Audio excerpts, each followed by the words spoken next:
What's up, guys? Welcome back. This is Dialing Under the Influence, episode 2. We're street sipping today in Venice Beach, California. As you know, I gotta bring a little concoction with me, so shout out to Reese Wallace for the suggestion. He wanted to do Jack and Coked today, so that should be delicious. I'm looking forward to what other suggestions you guys have, so put it in the comments, let me know what you want me to drink next. Anyways, without further ado, let's start pouring. So we're going to do a little bit of Jack here, maybe a shot or two. Maybe a little more. And then we'll do a whole can of Coke. And then we should be ready to go. I'll see you guys out there. Hey guys, it's Spidey again. Just a quick disclaimer. I ended up filming this episode over a couple days. And unfortunately for one of them, I forgot to put the windsock over my microphone. And so basically there'll be a lot of wind for some of the audio here. I was thinking about not including it in the podcast, but I really enjoyed the conversations. And so I just did everything I could to try and dampen that wind volume, make it seem not quite as annoying. However, I apologize in advance. Who am I here with, guys? You're with Neslo. HD, man. HD. Sweet. So you said you had a story or something funny you wanted to tell me? I got a story for y'all, man. Today, my homie right here, Ish. There's this girl from my hometown. I'm from Virginia. Okay. It's this girl from my hometown, right? Who she saw me posting him on my social media. So she's like, oh, can I have his Snapchat? Like, blah, blah. So they started, like, talking. Mm-hmm. Mind you, she's never met this man in her life. She sends me this. He's been talking to her for what, 3 weeks now? Probably 3-4 weeks. 3 weeks at the most, right? She has never met him. Look at what this girl did today. Is it just like texts or is it? That's his name. Whoa! Whoa! Show the camera. Show the camera. Look. She got his name tattooed on her. Look at this, y'all. And wow, that's crazy. And they've never met. He has never met. Listen. He has never met the girl. Yeah. He has never seen the girl in person. And she's never seen him. She's never seen him, never touched him. She doesn't know how tall he is. She's seen his face. She has no idea what he looks like. She's only seen him on social media. She got his name tattooed on her today. Yeah. I had to call her. Hold on, we can call her right now. We gonna get you We some can views call today. her? Okay, if you call her, we get gonna the get phone you. pretty We close. gonna get you some views today. Okay. we gonna call her. So just in case that photo didn't quite register, the picture, it's this like red tag of this guy's name, probably like what, 6 inches long? Literally. Right on the right side of her hip. Yeah. So yeah, we're calling her now. Right above her cheek. Look, we calling. So bring it pretty close. I bet. Hey, we on a podcast right now with my homie Spidey. Hey. And I just told him the story about what you did today. Right. What did you do today? I got Fish's name tatted on me. And tell me about the inspiration behind that. Like what made you want to do that? Well, he suggested it, so I did it. Uh-huh. So was it like more of an impulsive thing? Like, is it out of love? Is it out of lust? It's more of a like, he just stopped talking to his bitches. Okay. Yeah, I can't make this up. Man. Do you have any other tattoos? Was this your first tattoo? It was my first. Whoa! That was your first tat? Yeah. That was your first tat? That's crazy. That's Yeah. so cool. Your first tattoo is Ish's name. That's commitment. Yeah. How much was it? It was like 100. Oh, that's not bad. Her first tattoo. Did it hurt? How long was it? It was like 20 minutes. It didn't really hurt. Okay. Wow. Well, Man. I really, that's super commendable. Your like willingness to just send and commit is one that I've never met before. I can't make Right. this up. Yeah. I need him to match that. That's why I did it. Yeah, I feel like Said what? Say she needs you to match it. All right, we gonna hit you later. thank you so much for calling us. Uh-huh. All right, see you later. Okay, now I need to talk to you. How do you feel about the tattoo?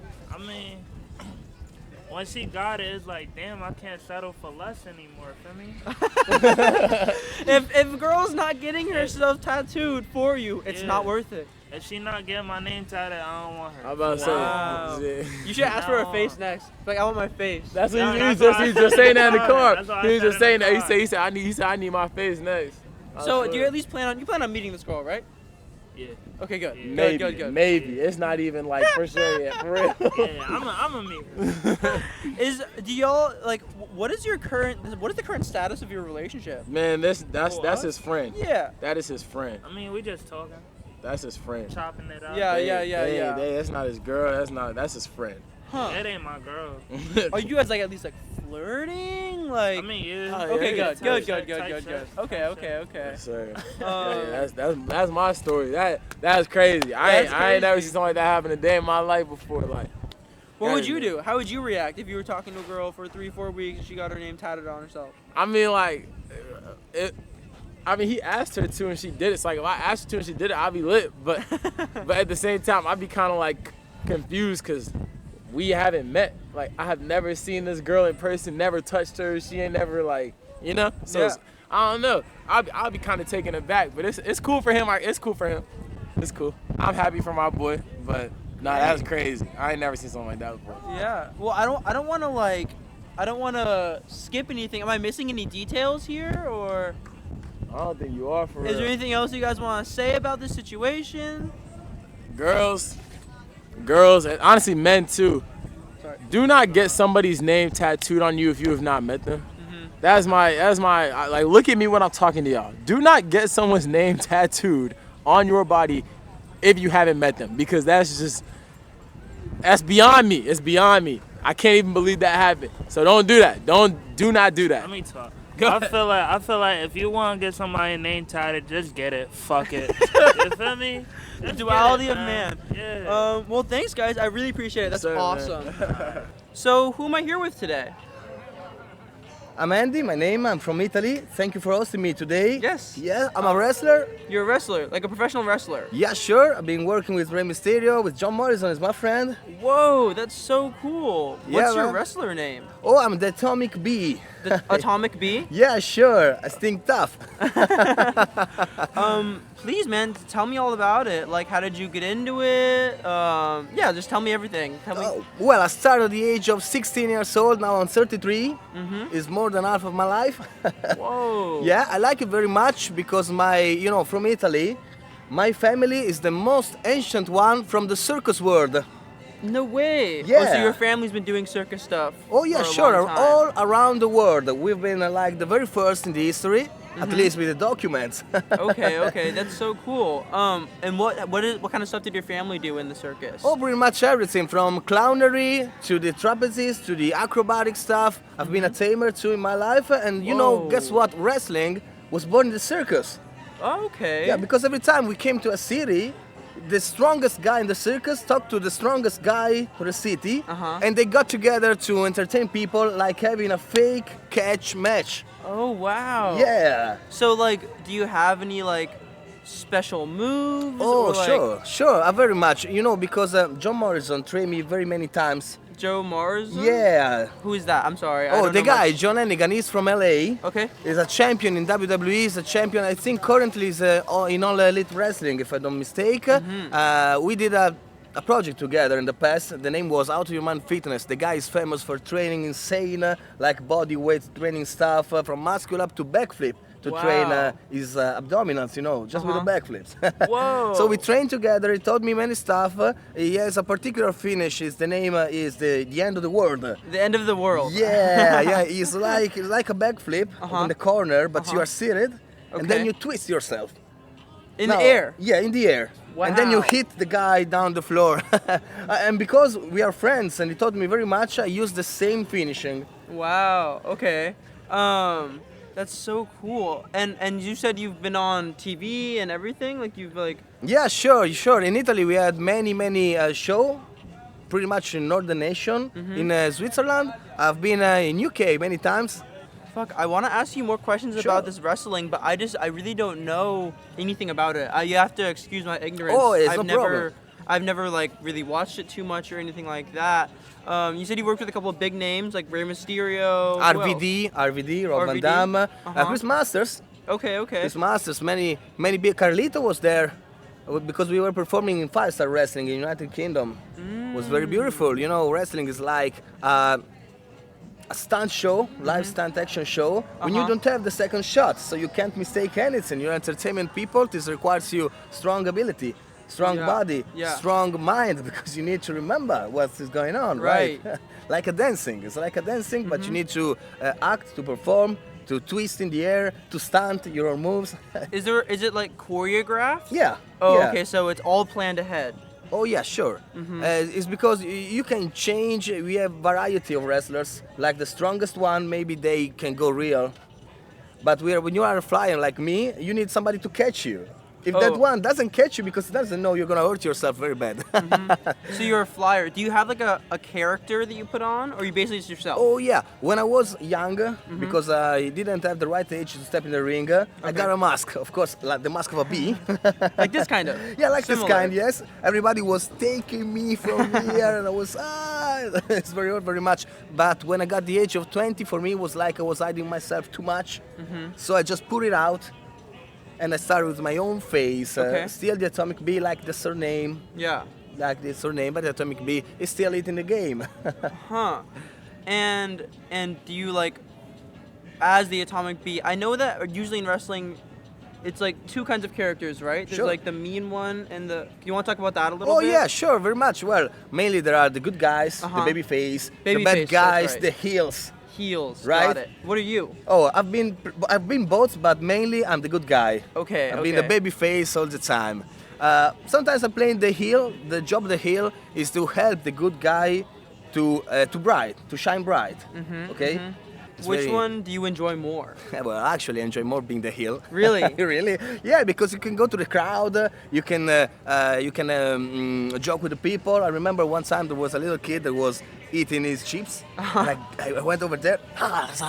You ate that? Yeah, I ate. Right in front of his face, he was like, "Oh, I can't believe it!" But he was smiling, of course, on his face because he wasn't expecting that. Right. What kinds of things, like, if you're willing to, would you be down to maybe like say to my audience like a couple things that you would normally say to like get them to like hate you or get them to like, you know, get a reaction out of them? Oh yeah, for sure. But you know, guess what? You are very happy. You're very lucky today because you're watching this podcast. You got the most biggest luck in the world because you are seeing me, your hero, the best Italian wrestler in the world, because we Italian guys do it better than you, and you know this. But no.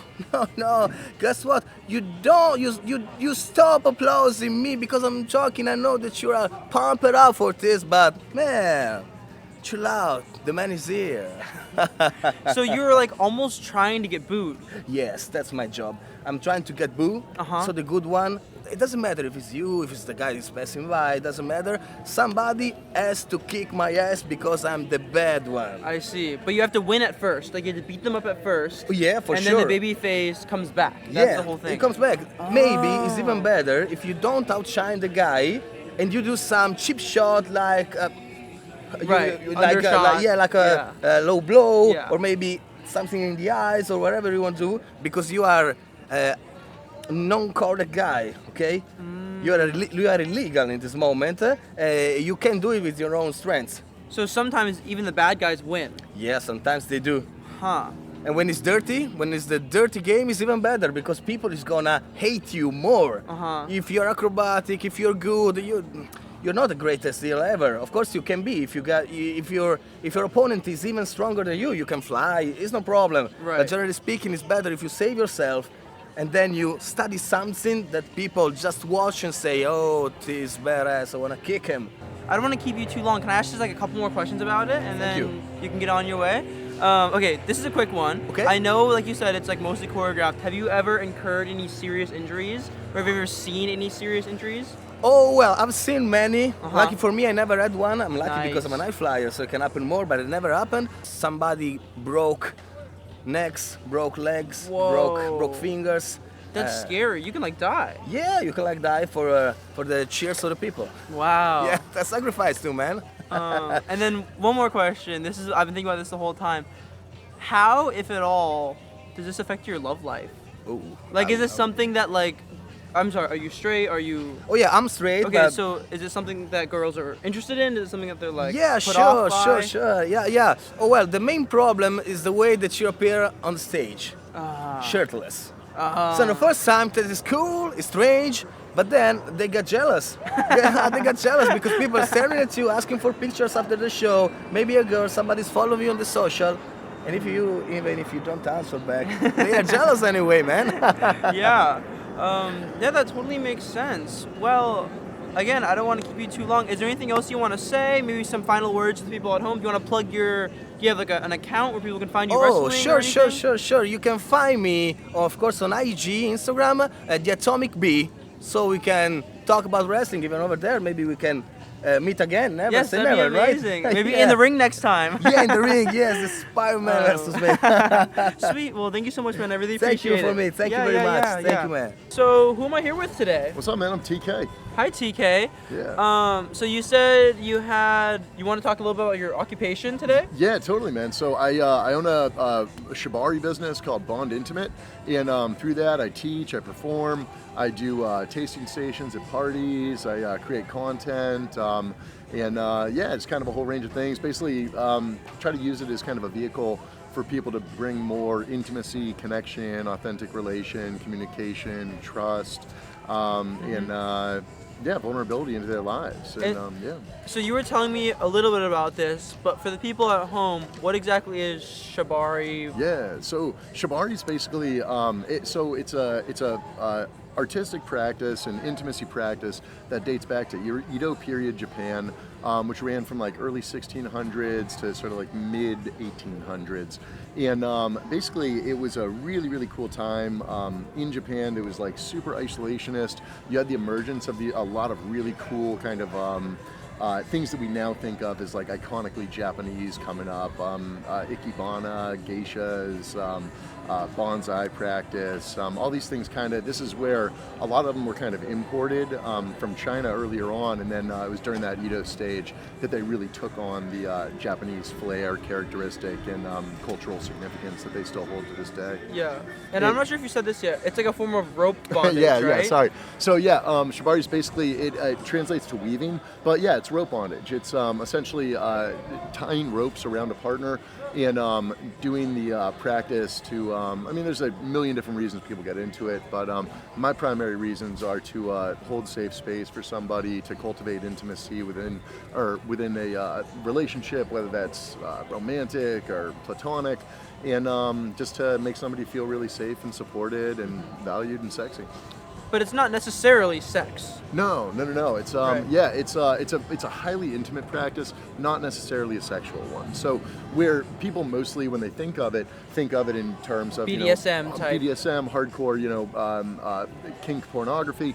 But yeah, it's really something that's not just valuable, but also very accessible for people, whether they're into more traditional kink BDSM lifestyle, or if they are would describe themselves as very vanilla or very traditional in their kind of intimacy practices and sexual practices. So yeah, it's more than anything, it's a way to cultivate intimate space between people, and yeah, and you kind of turn up the volume on it by introducing the ropes. Yeah, and I would assume that like when they're doing it in your studio or wherever, people have clothes on, right? Well, it depends. Yeah, it depends. So sometimes so you can do it naked. Oh yeah, totally. Yeah, and that's I mean, most of my OnlyFans stuff is primarily working with nude models. I see. Yeah, but you can do it nude, you can do it fully clothed. But something definitely to take into account: if somebody ever tells you that you have to be nude to do it, get the fuck out of there, because that's not somebody who's participating correctly. Exactly, yeah. There's a high likelihood that they're a bad actor or something. And the way that you should do it is just in whatever you feel most comfortable and most authentically yourself. Does having fabric versus skin change like the capability of the rope, or So- is it all very? A little bit. I mean, in the same way that like if you were to put on a jacket right over a shirt underneath, or a jacket just without a shirt, it's going to be a different sensation. Right. But you can do it either way. The ropes that I personally use are like hemp rope. They're a hemp fiber rope. I treat them with jojoba oil and beeswax, so they are really nice and really gentle on the skin. But also it works really well to just just go over clothes as well. So it just depends on kind of what you're going for, what type of aesthetic, what type of experience, what type of all the things. Yeah. Do you use this in your personal life or only professionally? Yeah, totally. Yeah. It's definitely more in my professional life than it is in my personal life, and it's actually very rare that I'll have sex with a partner while I have them in rope. I like there to be more of kind of a interplay and a back and forth in terms of dynamic. And so usually for me, I like to have a partner, to have their full, agency, their full sovereignty, and and have that ebb and flow of energy. Would you ever do it platonically? Like, would you ever, like, with one of your homeboys be like, we should just tie each other up? Yeah, absolutely, man. And is that like a bad way to say it? How it's like a proper way of saying it? I mean, that's totally cool. You know? The right way to say it is just the way that you feel safe and comfortable, that the person you're talking about doing it with feels safe and comfortable. So whatever the lexicon that emerges and evolves around that is totally up to y'all, and then you can sort of take that further down into getting into like the safe word stuff and all those types of things. But at the end of the day, it's I have done it with totally platonic male identifying friends of mine, and done some really fun things with that.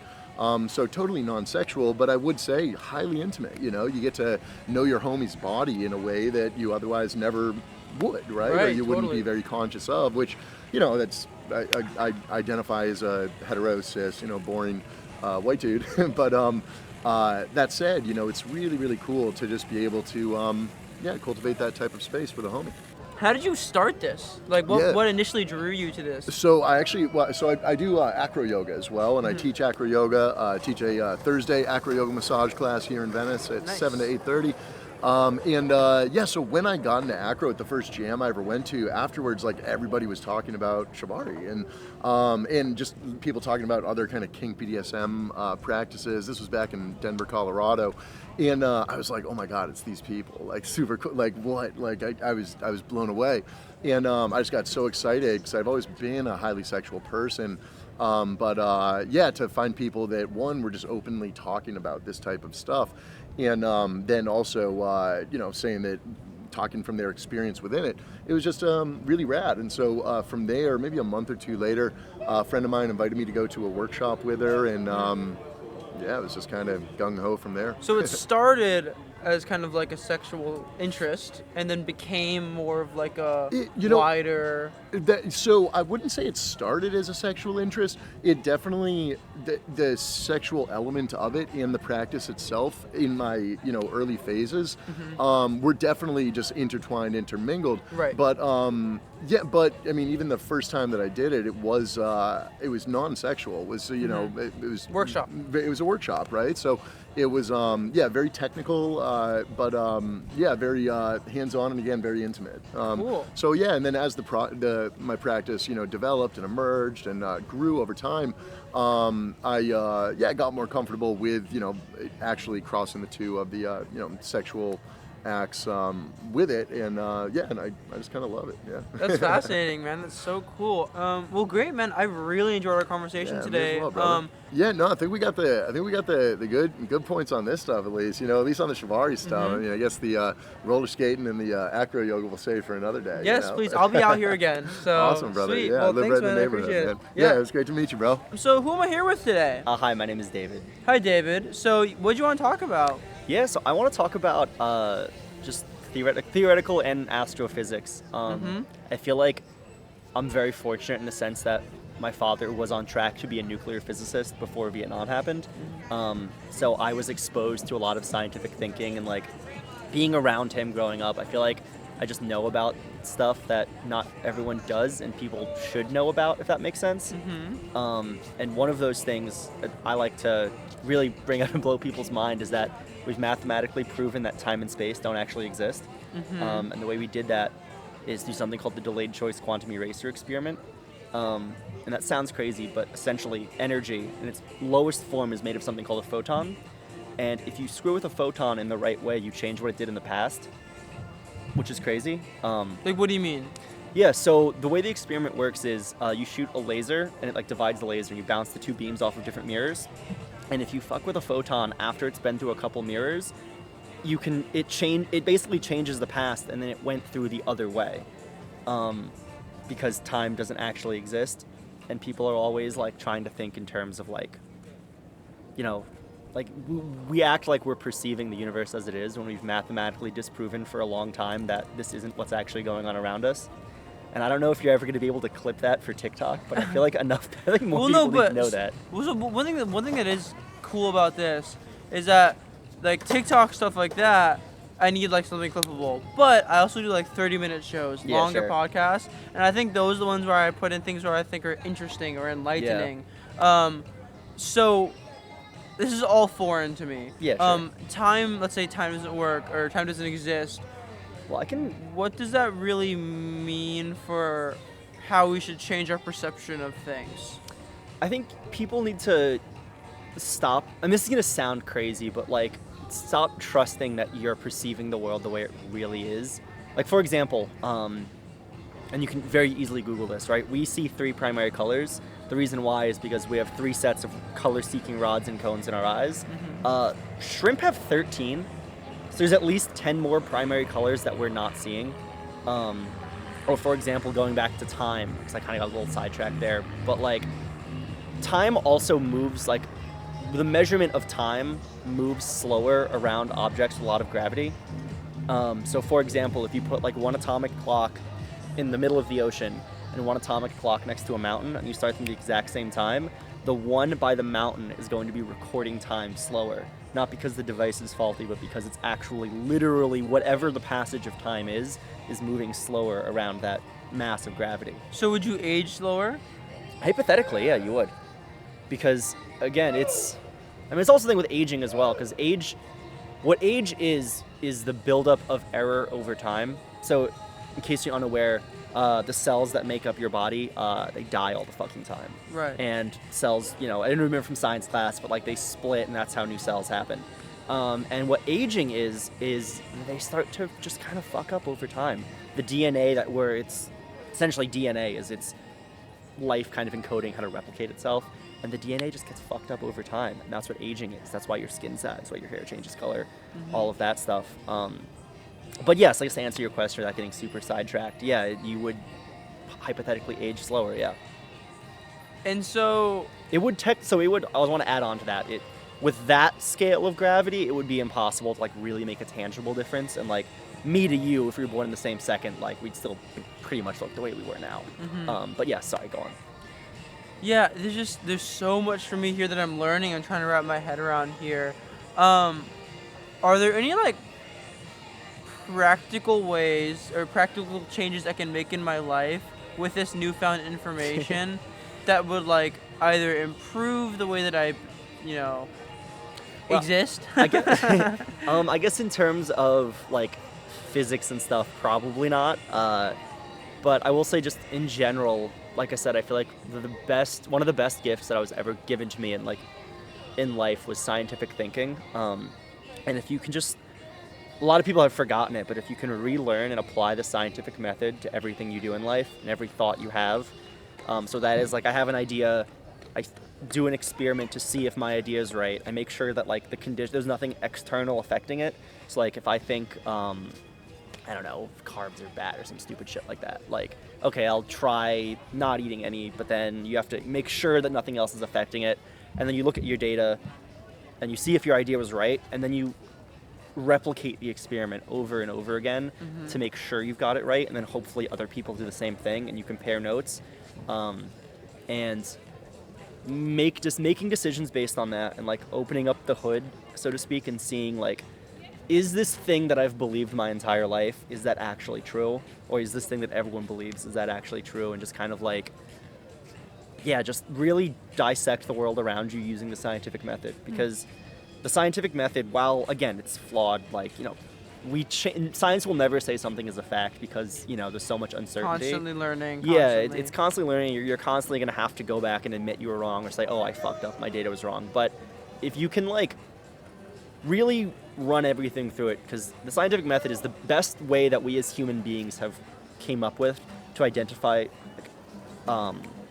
objective fact. Like for example, we know there's at least 10 more primary colors, even though no human being will ever be capable of seeing them, no matter what technology or psychedelic drug or whatever it is you can take to alter your reality, because you literally do not have the biological hardware to perceive all of the colors. Even if we went through some sort of like procedure to receive those cones. I guess hypothetically you could have them implanted, but the question is too, is that like, so again, I guess we'll break down psych, because this is a really cool thing that not enough people know about. So what's your sensory perception is your sensory organs, so your eyes, for example, right? Light is bouncing off of the rods and cones in your eyes, and then it's sending electrical signals to your brain. And then your brain is putting that together, and you're basically hallucinating everything you see, for lack of a better word. That's why optical illusions work the way they do. And the same thing is true for like touch. Like if I touch you, like you're not, like nerves in your hands picked up something's happening, sent electricity through your central nervous system to your brain, and then your brain put together the sensation of touch. That's why there's an old like hazing prank they used to do in fraternities where they would blindfold you, say they're gonna like brand you, and they would put a soldering iron on a steak under your nose so you'd smell burning meat, and they'd put an ice cube on you, because the nerves that pick up hot and cold are actually the same thing, and it's relying on your brain to kind of figure out what's going on to identify, am I burning or am I freezing? So again, like goes back to what I was saying, where it's like you cannot trust your senses to perceive objective reality. And I'm by no means smart enough to like understand the math that like people, like actual fucking physicists do, where they're like making these equations work, but like, yeah. And if you want to get a little more into the under the influence side of things, the way psychedelic drugs work, fun fact, like mushrooms, mescaline, highly recommend mescaline, but any of those drugs, what they do is, because again, the way you put reality together is electricity firing around in your brain in a certain way. What psychedelic drugs do is they temporarily change the way that electricity fires. So the path that it takes is different when you're tripping. So what that means is that what you experience tripping is indistinguishable from sober reality. That's why it's so powerful, is because you're not seeing something that isn't there. For you, it's really there. That is indistinguishable from your normal reality, because you're affecting what puts sensory together, if that makes sense. That's crazy. I could talk to you for a long time. This is all so interesting, man. There's so much more I want to know, but I don't know everything. But there's so much that I don't know that I don't even know where else to start. You don't know what you don't know. Exactly. I mean, fuck.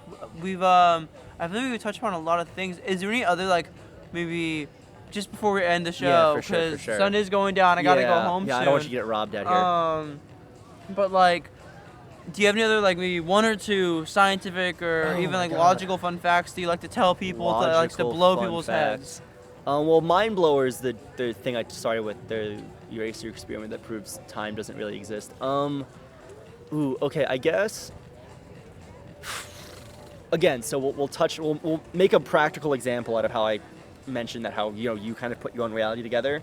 How people can like lie to themselves and get themselves like they kind of like cognitive dissonance, or they get like body dysmorphia or whatever it is, where they've convinced themselves of something really bad that just isn't true. Like I go to the gym a lot of gym guys, we all kind of think we're smaller than we are.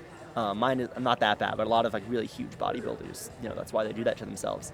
That can work the other way too. You can, for lack of a better word, I mean, there's a lot of people talk about how to do this. You can sort of lie to yourself about, not lie to yourself, but like if you really do focus, like manifesting is a logical fallacy, but if you put yourself in the mindset where like you do believe something is possible, you're gonna start to act like it. Like for example, a common thing in the internet, everyone wants to make more money. If you just start to say, okay, maybe I can do that, instead of saying, oh damn, it'd be great, I'm jealous of this Instagram influencer, whatever it is, who has a Lamborghini, you're like, okay, well how do I get that? Okay, how does exotic car financing work? And then an example with cars specifically, exotic cars, I'm gonna really drop some fucking crazy shit on you. Please. So for exotic cars, things that rich people buy don't lose value the same way that things that normal people buy. So for example, if you buy a Honda Civic brand new at the dealership, say it's like 30, 40 grand, whatever it may be, that Honda is going to depreciate down to zero, meaning eventually it's going to be worthless, you'll beat the hell out of it, whatever it is. There's a million fucking Hondas out there. They don't make enough Ferraris for that to happen. So the way it works when you buy a Ferrari, well, some rich person buys a brand new Ferrari to go flex, whatever it is. And then obviously that car takes a huge depreciation loss when it comes off the lot and gets miles, and it kind of falls out of collectability. But what happens is, since like Ferraris or Rolexes or whatever it may be, they hit a point where enough people actually can't afford them where they stop losing value, assuming they're in good working order. And because of that, you can get, there's entire financing companies that only deal with pre-owned exotic cars. So for example, let's say you want to buy a Ferrari. So you look at 2015 Ferrari 458, crazy fucking car. Because those have for the most part stopped losing value unless you break it or some crazy shit, you can get a company that will write you a 30-year interest-only loan where it's called a balloon loan. So you pay only the interest every month. And hypothetically in 30 years, it's $150,000, whatever the price of the car is. So what you do is you identify what makes them stop losing value. You buy the Ferrari, and then you sell it a year later because the value hasn't gone down because it's done depreciating. So what you do is you sell it and then you use the sale price, because it's the same you bought it for, because it stopped losing value, to pay the balloon payment at the end of the loan. Huh. So instead of saying, oh damn, I can't do this, it's not for me, if you believe it kind of is for you, you'll start to look into it and you'll start to look under the hood and realize, oh shit, like this is different than what everyone told me it was. And then again, if you apply like the scientific method where it's like, okay, I think this is true. Someone on the internet told me it's true. Some random maniac from Venice Beach told me I can do this. But, okay, let's do experiments. Can we replicate this data? Is anyone else saying this? Will anyone else actually prove to me they can do this? Is there a paper trail? You know, are these companies that do this crazy financing, are they real? Are they legit? Are there reviews? Like, if you apply the scientific method towards pretty much everything you want to figure out, you'll be fucking amazed at what you figure out that you can actually do. Yeah. So that, I guess that would be like the only practical way to tie all this abstract like physics and stuff. I know I mentioned manifesting, but that's actually the last thing. This pisses me off living in LA. Everyone believes in manifesting. It's an all logical fallacy called survivorship bias. So if you Google that, essentially what it is it's only looking at the data that survived and not the data that died. So the case study for that is in World War II, they hired statisticians to figure out how planes get shot down less, right? So all the planes were coming back and they had bullet holes all over the wings, but none on the engine, right? So the knee-jerk reaction, okay, armor the wings, they're full of holes. But that's only looking at the data survived. The data that died are all the planes that got shot in the engines. So they armored the engines and more of them started coming back because, if the engine got shot, the plane didn't make it home. Got it. That same logical fallacy is what makes people believe in manifestation and how people will like believe they can manifest cancer away. It's like 1 million fucking people have bought the book Think and Grow Rich. Like 5 people, like Oprah and like who else, actually accredit it to it working. And then also scientific method, looking into shit, actually dissecting things at face value. The guy who wrote that book wrote it when he was on the run from the police for committing fraud, because he ran a scam lumber company after running a pyramid scheme that built cars as like a fake college where he was just getting free labor to build cars and sell them, and writing that book that people quote as this fucking mystical knowledge. It was the only legitimate thing he ever did, and he fucking made it up. Wow. Yeah.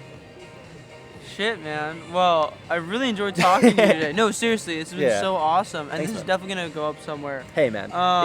Even if it doesn't, I don't care. I was just really bored today. Yeah. Well, it was great having you on the nice to show. meet you, Nice man. meeting you, man.